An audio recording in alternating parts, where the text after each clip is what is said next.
Welcome back to Nasdaq Trade Talks. I'm your host, Jill Malandrino, Global Markets Reporter at Nasdaq. We've been coming to you live from IDX 2018 at the Brewery in London.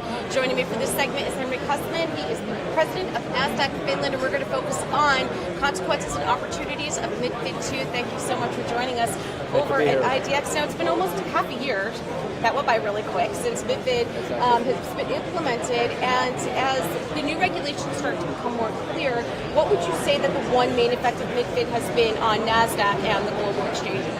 If I get to say two, one would be compliance. Yes. A huge increase in compliance, just look at the amount of reporting and all that, but then the other one clearly would be, I would say, the trading obligation, basically limiting OTC trading quite a lot, and we've seen a big shift into what is called SI, systematic internalizer trading.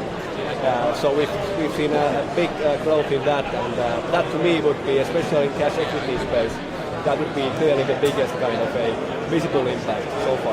All right, so one effect that's been widely debated coming into the new year, it's been the so-called double volume caps.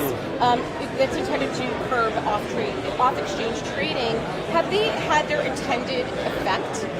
Yeah, so the double volume cap impacting regulated dark pool trading went live a little bit delayed, so it was only March 12th when we had it live due to some delays with the regulatory side. And the impact, yes, it has certainly impacted most of the blue chip trading in Europe, also in the Nordics, by limiting regulated dark pool trading quite significantly. However, the shift has not been, as perhaps at least I would have expected, into, say, the periodic auction space, like Nasdaq having the auction on demand AOD offering, but instead it seems like most of the previous dark pool trading has now moved into the SI space, which I'm not sure is really a positive, as despite having some transparency in the SI space, I think we need to remember that SI is still bilateral trading where discretion can be exercised when it comes to who gets to participate. So in that respect, it's not really price forming at all, and it's not really multilateral, i.e. not really open for the price formation process, which for Nasdaq is really key. Well, one of the main ambitions of MiFID 2 was around investor protection. Do you think that investors have reacted to the new regulations? Well, certainly, I mean, in terms of investor protection, yeah. Across, I think, all the impacted asset classes, you could claim that yes, there are now new mandatory safety mechanisms in place. However, again, especially in the cash equity space, what I would say is that we already had basically all of the mechanisms in place already pre-MiFID 2. Now it's just mandatory to have them. And in some cases, I'm not sure if the new mandated, and they are mandated in detail, I'm not sure if the new tools are always better.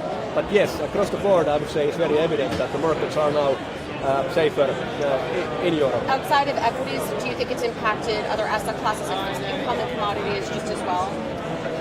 Yeah, if anything, I would say because for equities, MiFID 2 was really, as the name implies, it was the part 2, so to say. So for fixed income especially, I would say the impact was clearly bigger in terms of really moving because fixed income trading in Europe is still quite OTC driven, not much electronic activity ongoing. So it seems like we are on a path at least now to seeing more fixed income trading moving into the electronic space, which of course is great to me, as that would then mean more transparency and better price formation, more equal access to investors to actually trade at the same prices. So it seems like we are on a path at least in the fixed income space towards that kind of really more efficient trading, even though it's still early days. Right. But time will tell. Well, thank you very much for joining me at IDX, and thanks for joining me throughout the day. I'm Jill Malandrino, Global Markets Reporter at Nasdaq.